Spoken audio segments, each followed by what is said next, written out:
So thank you everybody for coming. I know you guys are all excited and you do not want to hear from me, I'm sure of that. But I want to thank a few people first, and I want to thank the instructors and speakers that were in the sessions. If you could please stand up so I can identify you. So thank you for all the instructors at BKB. I also want to thank the speakers from the workshops that were down there. So I see Jim Rosen in the back. Where's Danielle? Danielle Goddess, man. There you go, Danielle. Thank you so much. Thank you to Movement as Medicine as well. They did a great job with the 2 workshops that they ran. And Nancy Cantor from the Dream Factory. Where are you? Down there. So thank you so much. To our sponsors, I really want to thank Summer Nova, Nicole Chen Photography, Model UN. Where are you, Model UN people? There you go. They're doing a great job teaching camps about the right stuff to the right people. So thank you so much for that. So yeah, we were thinking a lot of how to introduce Alex in front of an audience. And to be honest, there's really not a good way to introduce Alex. Everybody here, I'm assuming, has watched the movie or has at least been aware of what he has accomplished. So Alex, we want to basically to bring you here and tell us the story if possible. But if not, we're just going to open from Q&A right at the beginning. And then let's go and see what happens. Okay? Thank you. And I'm taking the chair with me. Sure. Okay. Hello, everybody. As Jordy said, this is total free form. It's just story time. It's funny, I've been given a bunch of presentations, but normally I have, visuals, and I just click through photos, and I'm like, oh, here's the whole experience. This is, what it was like.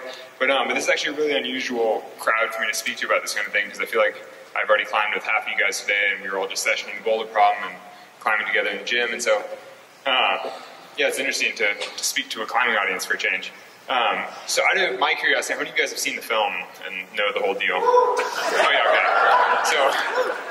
So what you guys are saying, I should just go home. Yeah, you already know the whole story.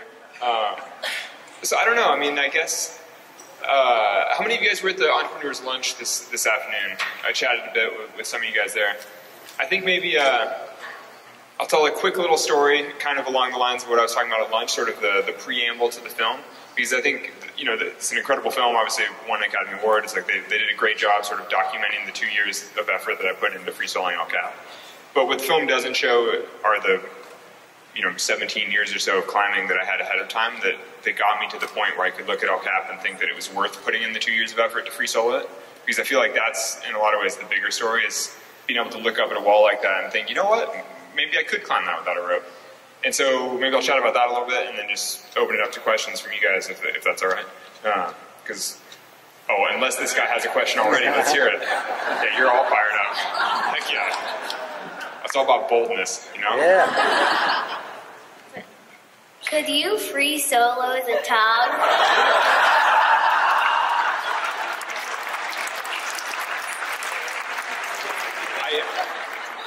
I definitely could, but I prefer to make responsible choices and not avoid yeah.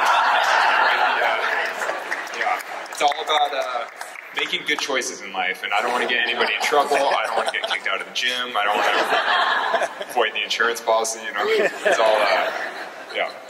So if anybody else has good questions, interject throughout. This is obviously very casual. It feels like family time, except that I'm on a weird pedestal.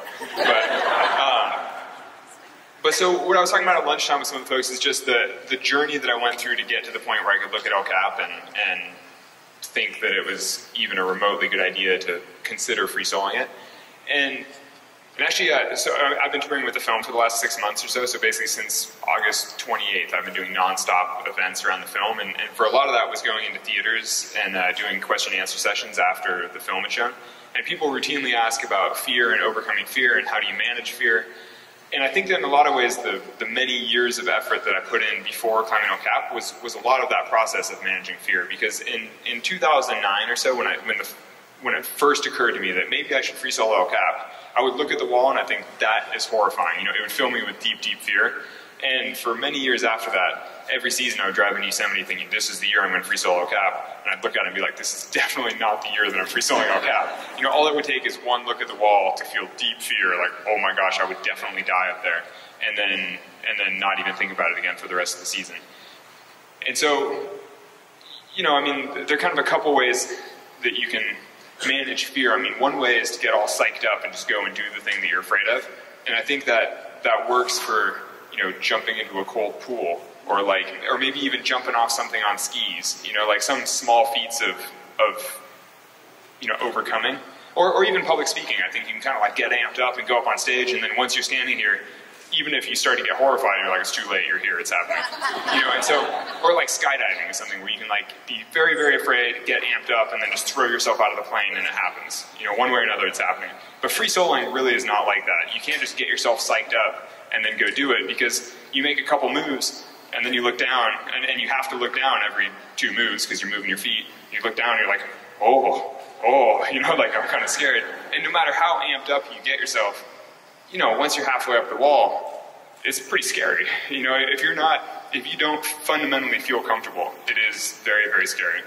And there's no real way to cheat that. You can't fake it, you know, you have to actually feel comfortable. And so what I was chatting about at lunchtime is the whole idea of broadening your comfort zone to the point that what used to seem super scary now falls fully within your comfort zone. And that was kind of my whole process with El Cap, is that I couldn't just get psyched up and go do it, because I knew that it would take me many hours. I mean, when I did it, it wound up being a little less than 4 hours, but I thought that it might be up to 5.5 or so.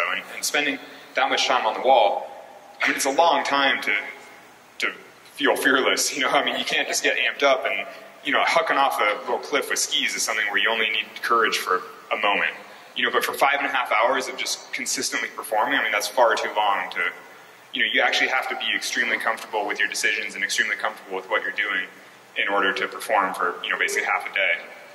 And so the only real way I could fit El Cap within my comfort zone, I guess, was to systematically push myself in different ways.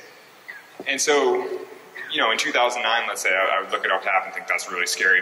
But in 2008, the year before, I had free soloed Half Dome, which is a 2,000-foot wall in Yosemite. And so, you know, that scale was somewhat reasonable to me. You know, I was like, oh, I can imagine free soloing a big wall, but just not one quite as big and quite as sheer and quite as difficult as El Cap. But then over the years, I started chipping away at it, where, you know, one year I'd climb something, you know, easier but a little different, climb something in worse conditions, you know, free solo something in the sun, free solo something a little bit steeper. And I felt like each time, you know, it's kind of like your big bubble of a comfort zone. You're kind of pushing it in tiny little directions. You know, as long as each experience was a little bit harder or a little bit different, it was consistently pushing me. And that even extended beyond free soloing into things like alpinism. Like I've had 3 seasons in Patagonia in southern Argentina, climbing big, big mountains. And some of those are 5,000-foot rock faces. And so when you climb a 5,000-foot wall, and actually I've also had 2 expeditions to Alaska where we were climbing some 5,000-foot rock faces. And they aren't as difficult as El Cap, they aren't as sheer, they're not as good a rock, actually they're really, really bad rock, but at least Alaska's. But the thing is that it does change your perspective on what big means. You know, after you climb a 5,000-foot wall, it takes, you know, say 28 hours of climbing continuously to get to the top, and then another 15 hours to hike down through the snow, and it's like this whole epic experience. You know, once you have something like that, you look up at El Cap and you're like, yeah, it's a pretty big wall, but at least it's not 5,000 feet, you know? And, you know, it sounds silly, but over the years I was gradually broadening my comfort zone like that until, you know, by 2015, I suppose, I showed up in Yosemite and I looked at El Cap, and it actually, you know, I was like, oh, it's big, but it looks kind of low angle. I mean, for those that haven't seen El Cap in real life, you know, it looks really, really sheer, but the reality is it's probably 88 degrees, you know, it's not quite vertical, and the bottom 1,000 feet, well, I mean, okay, but looking around this gym, pretty much every single wall is overhanging, I think. So, you know, in general, when you climb indoors, everything is overhung, so as soon as you tip it back, you know, several degrees, it does feel a lot easier, particularly if you're good on your feet and you can get your weight over your feet. I mean, that's kind of what we were just practicing on the boulder problem upstairs. Sorry, I digress. But so, I finally got to the point where I could look at El Cap, and the bottom 1,000 feet are actually low angle, the first 1,000 feet. And you see in the film when I'm working on the free blast slabs, it was scary for me because it's so low angle. But that's not physically that hard because it's, you know, it's like this steep. And then the top is you know, almost vertical, but the point being that I would look at the wall and think, you know, that's possible. Like, it's not that big. It's not the biggest thing I've climbed. It's not the hardest thing I've climbed. It's not that crazy. And so finally I got to the point where I looked at it and was like, I may as well try, you know, like, and so the film picks up at the point where I could look up at El Cap and think, you know, it might be possible to free solo this. Let's put in the time and the effort to find out. And at that point, I'd been thinking about it for, you know, I've been sort of dreaming about it in the back of my mind as this like ultimate dream for 6 years, and always lacked the courage to try. And so I finally realized that, you know, I wasn't getting any younger. I wasn't really getting that much better at climbing. I mean, you know, I've been improving at climbing over the years, but I kept thinking that one day I would wake up and El Cap would look easy. You know, I'd suddenly be so strong that I'd be like, you know what, I can do that, no problem. And after 6 years, I realized that it was never going to be no problem. I was just going to have to put the work in and see if I could make it feel comfortable. There's never going to be a day when I walked into Yosemite and just thought, that's going to be a casual day of climbing. I was like, it's just not casual like that. It's just always going to be really hard. And so I finally accepted that I would put in tons of work and then just see if it was possible. I think I'd always been a little bit reluctant because, you know, it's really a big commitment of time and effort and just personal energy to you know, put that much work into something if you don't even know if you can ever do it. You know, like with sport routes, you kind of know that if you try it long enough, you can eventually do it. But with free soloing El Cap, it's like, I don't know, you know, it might always be too scary. Maybe I'll memorize all the moves, do it all perfectly, and still just never feel like I can do it. But I was like, you know what, I need to put myself out there and find out. And that was part of the appeal of making the film, was it, you know, it sort of held me accountable to some extent. I mean, I'd wanted to free solo El Cap forever. I'd wanted to put the work in, but I just never had quite started or actually done it. In the same way that when people sign up for a marathon, they tell their friends, and they're like, okay, I'm doing this marathon. Now it's like, now I better frickin' train, because I told all my friends. And, I mean, the thing with free soloing is that you don't want to tell all your friends, because you don't want pressure to do it. But at the same time, with the film crew, I knew that at least there was sort of helpful pressure. Like, they weren't pressuring me to do it in any way, but at least I had some friends to work with it on, and some people that I could talk to about it. And, you know, because the other thing about El Cap is that the logistics of working on a wall like that are extremely complicated. It takes, you know, a whole day to hike to the top, a whole day to rappel down, and to, well, actually it takes 2 hours to hike to the top, but it's like a lot of effort to hike up and rappel down and work on the wall all day. And I knew that I couldn't just devote months of my seasons in Yosemite to just working on this one project without anybody knowing. You know, I needed like a cover story to some extent. So having the film crew involved, having a bit of a story like, oh, we're just shooting this thing for the Park Service, you know, we're just up here on the wall just shooting this thing. It's like, oh, it's a National Geographic thing, you know, we're just up here documenting. You know, but it was kind of enough that it worked, you know, and it was better than me just being up there by myself practicing these moves over and over and over. Anyway, all that to say that the film crew, I mean, I felt like I was sort of harnessing the film crew to further my own end, which was to actually be able to free solo El Cap. And, you know, over the last 7 months, I've gotten tons of questions about the pressure of it, or, you know, were they, you know, did it make the process harder? Like, were they, you know, was it a problem for me? And, you know, obviously there is some pressure involved with the whole film crew following you all the time, particularly in day-to-day life and with my relationship with my girlfriend and things. It's like, it's a little weird having cameras around. But overall, it was my choice to work on the film, and I chose to do it because I thought that it would help me achieve my goal of free soloing El Cap, which, you know, it ultimately did. I was like, great success. Anyway, I guess the point to that whole story, I mean, I so rarely just ramble freeform like this. I'm like, I guess to bring it back together is that, you know, I spent, I guess, 6 years looking at El Cap thinking it was too scary. And the only way to make it less scary was to go out and do all kinds of other climbs, you know, push myself in all kinds of different ways until my comfort zone was broad enough and wide enough that El Cap sort of fell within it. You know, I couldn't just, you know, get amped up and go free solo El Cap. I had to gradually over time get to the point where I felt comfortable, where El Cap felt normal to me. And that's where the film really picks up. But with that, let's do some questions, yeah. So you talked about wait, I think they want the microphone. Yeah, come on up. I can just She'll go first. So you talked about acclimatizing yourself to the fear, but there's another type of fear, which is the moment where you're on the wall and there's probably this growing sense of panic. How do you deal with that kind of thing, or do you? Yeah, so there can be creeping, like, so even with enough preparation and practice, there is always the possibility that you start free soloing a route and you get creeping dread, you know, or fear sort of seeping in. And I've certainly had that happen on many climbs throughout my life. And I mean, typically there's nothing really that you can do besides taking a deep breath, composing yourself, and just performing the way you have to. Though I kind of knew that on El Cap, that would be disastrous. I had experienced that enough in the past that I knew that I couldn't have that happen on El Cap. And so I really just over-prepared. I trained super hard, I practiced a lot, and then I just visualized that kind of stuff a lot. I imagined what would it be like. Actually, for those of us who were just upstairs climbing on the boulder problem, I mean, the boulder problem is the hardest part of El Cap. And I would imagine what will it be like if I grab this, if I press up into the thumb press and then get really scared, what happens then? Or like, what happens if my leg starts to shake as I try to switch my feet through? And I would, imagine that, I would think it through. And, not that I would come up with the best answers necessarily, but having thought through every eventuality, every potential thing, I mean, it just means that while I was up there climbing, I felt like I had dealt with it all before. I mean, I think that's kind of the only real way to manage something like that. You just have to imagine the unexpected. You'd mentioned that the film crew was helping keep you accountable and keeping you moving. Like, to some extent, yeah. To some extent. Yeah. And obviously in life, like, you're picking your team, you're picking the people around you to help move you forward. How did you know that the folks in the film crew, either the directors or the cameramen, they were the right team for you in working with them? So almost everybody in the film crew was already a really good friend of mine. So Jimmy Chin, the director, the co-director with his wife, Chai. At the time, I actually didn't know his wife that well, but I figured if Jimmy married her, she must be fine. But Jimmy and I had traveled extensively together. We'd lived together on a boat for 3 weeks. We'd lived together on jeeps in the Sahara for 3 weeks. Like, we'd been all over the world on all these crazy trips.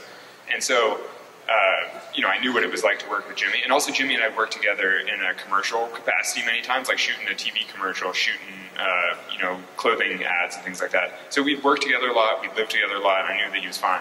And then he sort of assembled his own team of high-angle cinematographers, like people that can shoot videos on a cliff. And, unsurprisingly, there are only 6 or 7 people that do that at an elite level in the world. And, I've worked with all of them over the years. So, the team that he assembled were all really good friends of mine, many of whom I'd spent months living with. So, they were the people that I would like to spend my time with anyway. And then even more so with the riggers and the monkey, basically people who were doing more of the toiling, like carrying loads up to the top of ropes and things like that. I mean, those are, many of them were my homeless friends. I was like, oh, my buddy James is living in a car and he needs work. It's like, pay him $100 to carry a rope to the top of El Cap. I was like, oh, it's a nice way to, share the love in the community in Yosemite. Hi, Alex. When you got to the top of El Cap, you were on the phone with Sonny, and you said you felt like you could cry, but you weren't crying. So I was just wondering when the last time... No. I'm like, I'm crying. I was bawling. When was the last time you cried? We're family. We won't tell anyone. Yeah, we were climbing together earlier. We're tight. No, honestly, I don't totally remember. It's been a really long time. I don't know. Thank you. Yeah, like maybe 5 or 6 years or something. I don't know.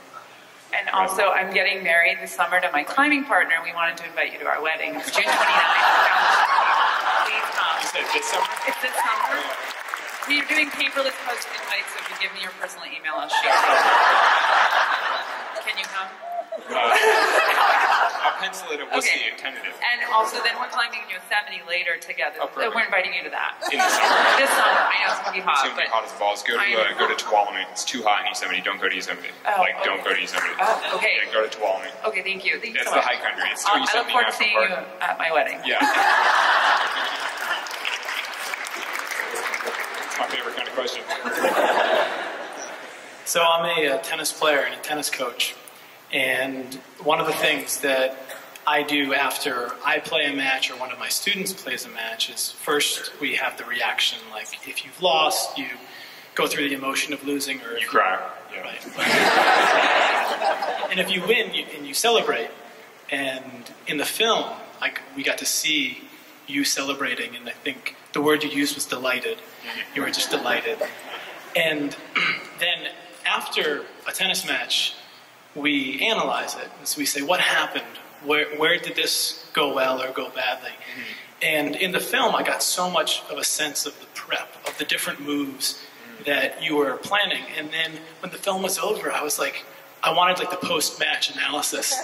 Like what things, after you got over, maybe you didn't get over the delight, but after you had that reaction and shared it, then I'm guessing you go back and you say, wow, I remember this part of the climb or that part of the climb. I'm wondering what kind of thoughts you have along those lines. That's a really interesting question that I haven't really thought about, and I think that maybe one of the differences between climbing, certainly an experience like free soloing El Cap, and tennis is that after each tennis match, you know that you're fundamentally going to do that same thing again next time.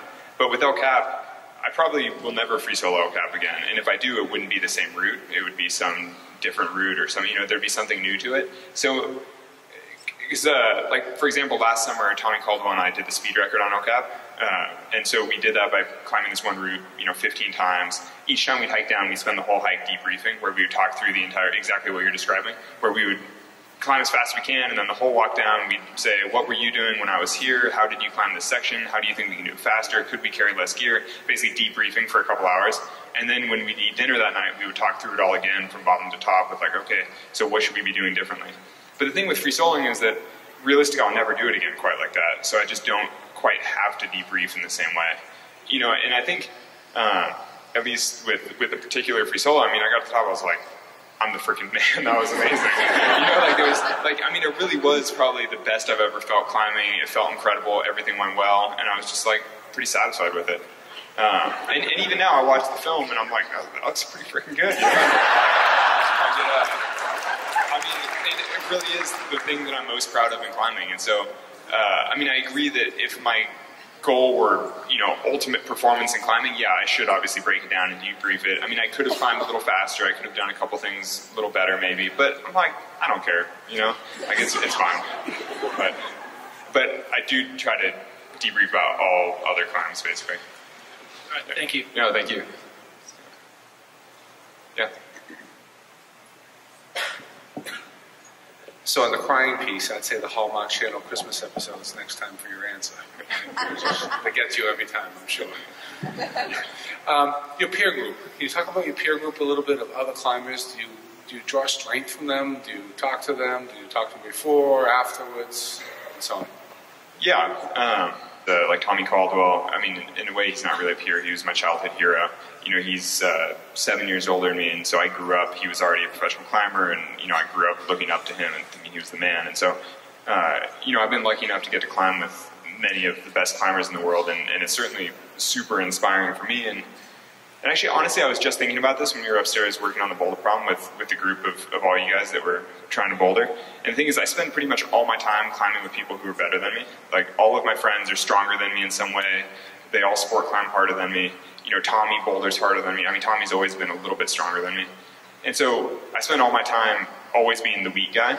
And going up and working on the boulder problem, I was like, oh, at least I'm not the weak guy. Like, when you just roll, and not to be douchey, but, I was like, oh, like, it is nice to see that sometimes, because, like, when I train at my home gym with my friends, I'm always the worst.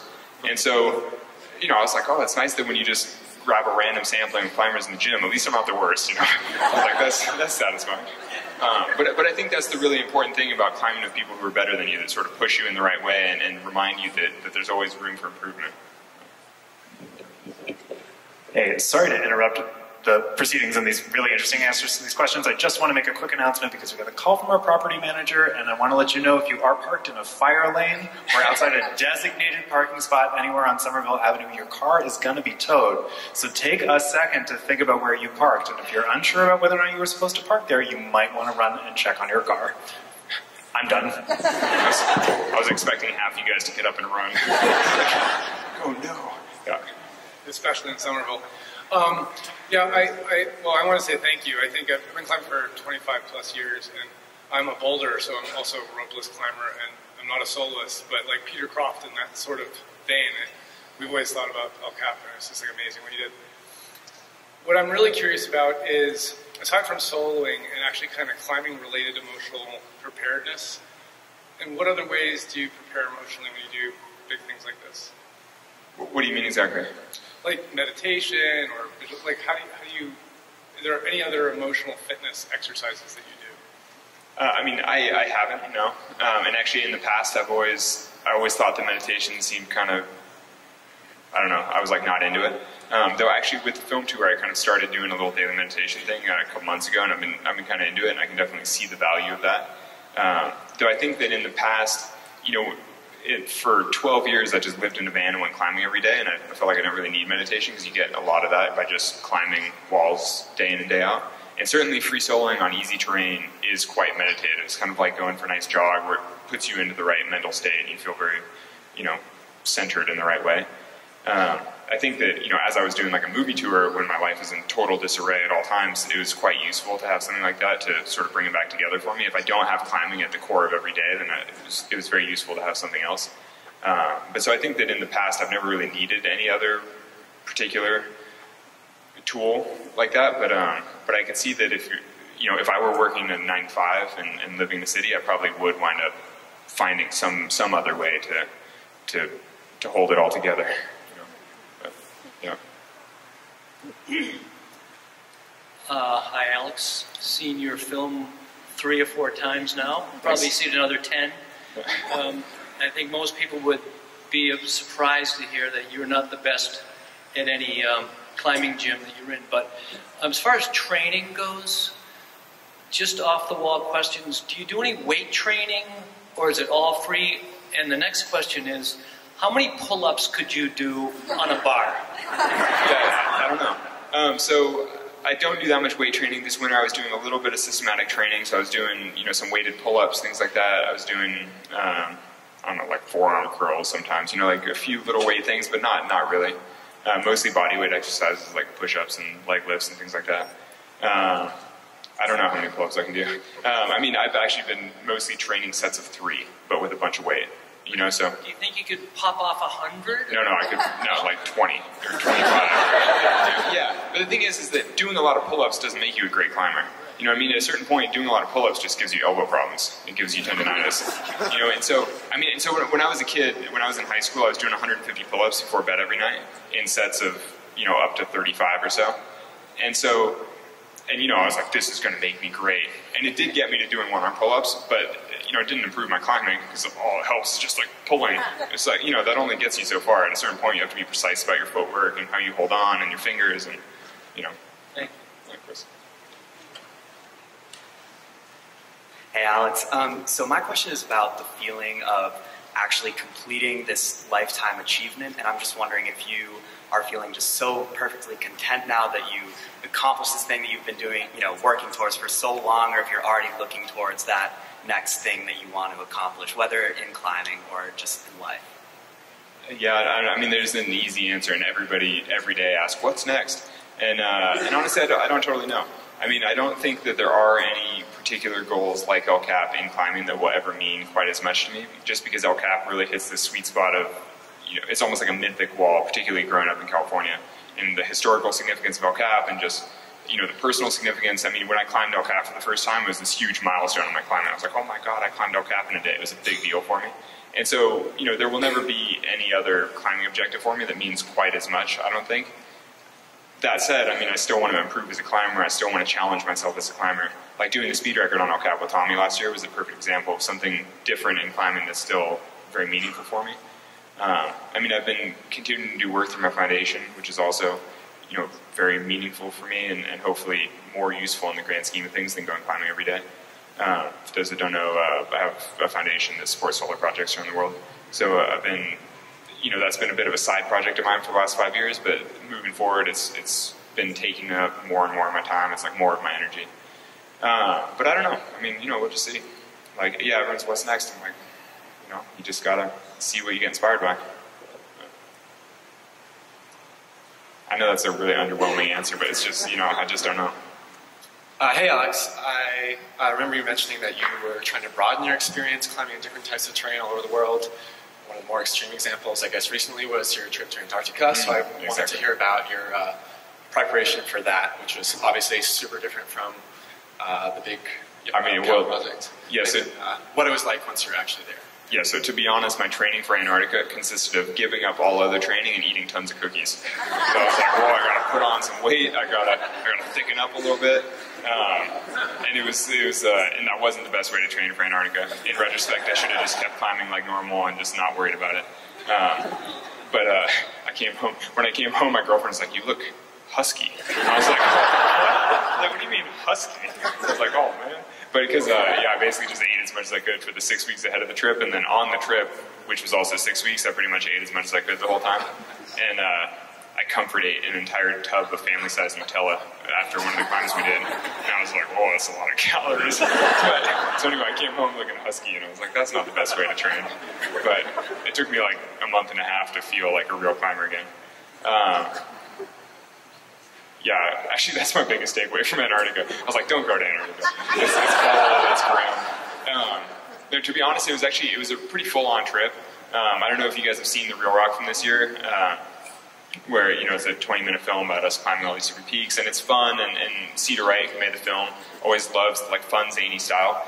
But honestly, I found the trip actually, I don't want to say traumatizing, but really pretty full-on.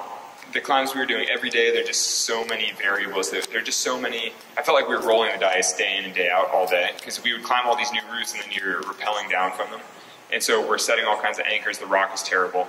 So you really have to, you're just improvising everything. Nobody's ever done any of this stuff before, so you're just figuring it all out as you go. And there's just so many decisions every day, like, should we repel this aspect or should we try to repel the other aspect? But if we start repelling this one, will the sun move around and will we freeze on the repels? You're like constantly deciding things, and you just get so fatigued from making very high impact decisions. I was just like, I'm just not really an alpinist. I want to rock climb on my shorts. I want to just pull on nice rock and be relaxed. Yeah. Here, let's bring the question line closer, so then there's less lag. All you guys, let's move up like a train. Yeah. Hey. So this is more. Oh my God, there's a very serious train. All right, let's go fast, dude. All right, so it's probably a better question for like the filmmakers, and I know you were one of them, but being deployed. I was deployed on a film tour. I was like, I'm willing to commit 6 months of my life to this project, knowing that it's a once-in-a-lifetime experience. It's a unique thing that when I'm old, I'll look back on and it's like, oh, that crazy time I did a film tour. And honestly, it's given me a lot of empathy for film stars. So I'm like, man, being an actor must be such a grind. To imagine doing months of promotional tour and then just doing it again the next year in your next movie, I'm like, that is absurd. It's like, I can't believe that people do that for a living. It's like, it's terrible. But, basically I'm making choices and I'm happy with my choices. That said, sometimes you fall asleep in the airport and you're like, what a bummer. You're like, what? Yeah. But I mean, I'm sure everybody struggles with work-life balance stuff sometimes, like occasionally you just work too hard for a little while knowing that it'll be better for the rest of your life.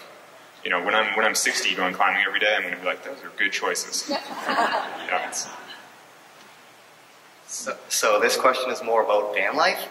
During the movie, you said you lived off at 88 cents a day for dinner. What was dinner looking like, and do you always eat with your spatula? I don't always eat with a spatula, but the 88-cent dinner was just plain pasta and red sauce from Walmart in like 2006. That was sort of my scrappiest level of culinary experience. I'm not proud of it. But now it's a bit more. Now I add vegetables. I buy a nicer sauce. Things like that. But moving up in the world. Also, how is the Alex Honnold spatula? Is it worth buying? Well, I think they're out actually. For those that don't know, Black Diamond made a signature spatula that supports my foundation. It was a bit of a joke, but it does work, and it's a nice spatula. So if you feel like supporting the foundation, get one. Hey Alex, so this goes back a few years. I guess in the film Valley Uprising, when you first showed up in Yosemite at like 17 years old. What was it like showing up as this new guy in Yosemite trying to prove yourself amongst like all these amazing climbers? Oh, it's not quite like that, because I showed up and it's not like you see any of the other, everyone's just kind of doing their own thing. And so when I showed up in Yosemite, I was climbing with a friend of mine from Sacramento who was a bit older, and he had a car and he had a rack, which is kind of the main thing. And he had a hunger to climb walls, and so the two of us basically worked our way through all the classics. And we were basically two random beginners who just had a certain hunger for Yosemite walls. And each weekend we would show up and we were kind of doing power weekends where we drive in and do Friday, Saturday, Sunday, 3 big routes, preferably a big 8 climb, 2 big free routes, and then we drive home, climb the gym for a few days, go back to Yosemite for another 3-day power weekend. And we just kind of worked our way through it. And that whole season culminated in climbing the nose in the day, climbing El Capitan in the day for the first time. And that was this huge milestone. We're like, wow, we've climbed all the walls in Yosemite this season. Now we climbed El Cap. This is incredible. Now we're climbers. You know, but it definitely wasn't like we're showing up like, all right, now we're going to show the world that we're, you know, you just show, I mean, anytime, Yosemite is so inherently humbling. You drive in, you look at the walls, and you're like, oh my goodness, I will never climb these. And then as you work your way through them, you start to build a little bit of confidence, like, oh, maybe I can climb some of these, maybe I can do them a little better, but it was all about the incremental progress. And honestly, I didn't meet many of my heroes in Yosemite until years later. You know, yeah, I didn't meet Tommy forever because I was too afraid. You know, I was like, that's the Tommy Caldwell. I was like, don't look, I hope he doesn't see me. You know? But after many years of having mutual friends tell me that I should be climbing with Tommy, I finally approached him and was like, oh, could we, you know, climb something? And then as soon as we started climbing together, I was like, oh, I should have done this years ago. Tommy's the man. And he's like the world's nicest guy. So yeah, I should climb him more. Okay, a couple more questions, I think. So actually, yeah, sorry you guys, I can talk to you guys in a minute, but the rest of you have to go validate your parking, you know? But, well, I hope this one's worthwhile. When I first heard of you in like 2009, I was really impressed about how you sort of just seemed to do things that you wanted to do. And you've been talking about that to this group, about these choices you've been making. They've just been choices that sort of come from, I don't know, some inner knowledge or something. You just sort of say, hey, yeah, that feels right. And I want to have you maybe talk about what it's like. Some people talk about what you did climbing the El Cap was sort of like an Olympian kind of accomplishment, and I would sort of agree with that. But Olympians have coaches, and like I can't see where you had a coach anywhere in your life, someone that you could, that you know, was your mentor in terms of doing something, because everyone thought what you were doing was not possible, but you seem to have risen above that somehow. So there's a lot of internal stuff that you figured out? Yeah, though I think that in a lot of ways the broader climbing community takes the place of a coach to some extent. I mean, I think that having a coach is extremely useful, and I think that is kind of the future of climbing, especially with climbing going into the Olympics, and I think there's a lot more talent in climbing coaching now, and there's more, you know, I think there's a lot of room there for, I personally didn't get to avail myself to a coach, but that said, I have lots of friends that I was saying, people who are much better climbers than me in certain regards, and so I can always call them and ask about training tips. I can ask about, my own workouts or how I should structure things differently. I think that even though I may lack a proper coach, the general community sort of takes that place to some extent, and even the film crew. I mean, because they're all friends of mine that are also elite climbers, so at least I could talk to them about it, be like, what do you think I should be doing differently, or like, what do you think the best way is, and then sort of weigh all those different opinions and. So there really is this value for a coach, I agree. But you must have had a lot of times when you didn't have that, so you would have had to done a lot of your own. Yeah. I wonder what that felt like for you. Well, I mean, at a certain point, you just have to, can you do something? Can you do it? I mean, the beauty of climbing is that you can test yourself against the objective as much as you want. I mean, whatever it is you're trying to climb is there, and it will stay there, and it won't change, and you can climb it with a rope as many times as you want until you know that you can do it. And so, typically, outside opinions about free soloing are just that you shouldn't do it. Like, that's a bad idea, you shouldn't go free solo. And I'm like, that's fine, that's definitely everybody else's role to encourage me to be safe. I'm like, I totally appreciate that, I don't mind people telling me to stay safe. That said, if I practice on something and I know that like looking at that pink route, I'm 100% sure that I could go free solo that. But I won't, don't worry. But I'm like, yeah, I definitely can do that. Like, no question, no matter what somebody tells me, I know that I can do that, At some point, you just have to listen to that self-belief. I really appreciate that we've done all this. Thank you very much. Oh, thank you. All right, maybe last question? Yeah.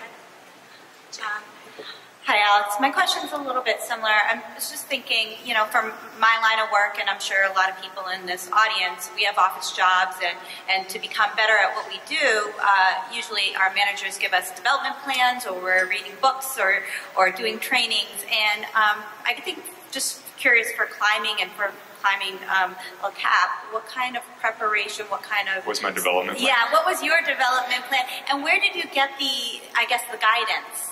Because no one's done that before. No, honestly, as soon as you said that, I was like, oh, I kind of wish I had a development plan. I mean, I would love to have somebody tell me, here are the things that you can do to improve.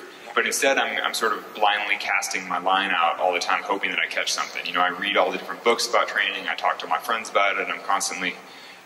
trying new things and experimenting and seeing what works. But yeah, I think it would be a lot easier for me if I had somebody who could just tell me, here's how you train for El Cap. But actually, if you want the long form answer, training for the free solo was kind of interesting because, some people have trained for free climbing El Cap, but to free climb El Cap, you basically just have to climb the 3,000-foot wall once.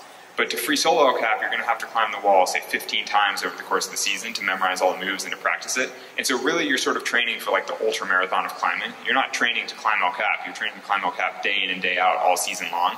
And so it's a tremendous amount of volume, and no climbers have ever really trained for that kind of thing, except for maybe some alpinists or things like that. But then alpinism is different because you're mostly just walking uphill, whereas, you know, rock climbing, you're like climbing it over and over. And so as I trained for it, I was doing this tremendous amount of volume, like way more climbing than is good for you. You know, basically I sucked all the time because I was just climbing a lot. I was grinding myself to dust. And so all of my friends who were really strong sport climbers told me that I was being stupid and that I should rest more and that I'd be able to climb harder. But my thought was that I didn't need to climb harder. I just needed to be able to climb 512 without falling off when I'm tired. And so I was like, oh no, I'll just stick to my plan and just keep grinding away. And, you know, obviously it ultimately worked okay. I mean, I was able to free solo El Cap. But, you know, I don't know if that's the best way. I just know that it made sense to me and I executed it and, you know, worked. Like, I don't know. I mean, that's the problem with doing something that nobody's done before is you can't really, you know, it's hard to figure out how. You just try your best. But on that sad answer, yeah. Thank you guys. So, thank you all.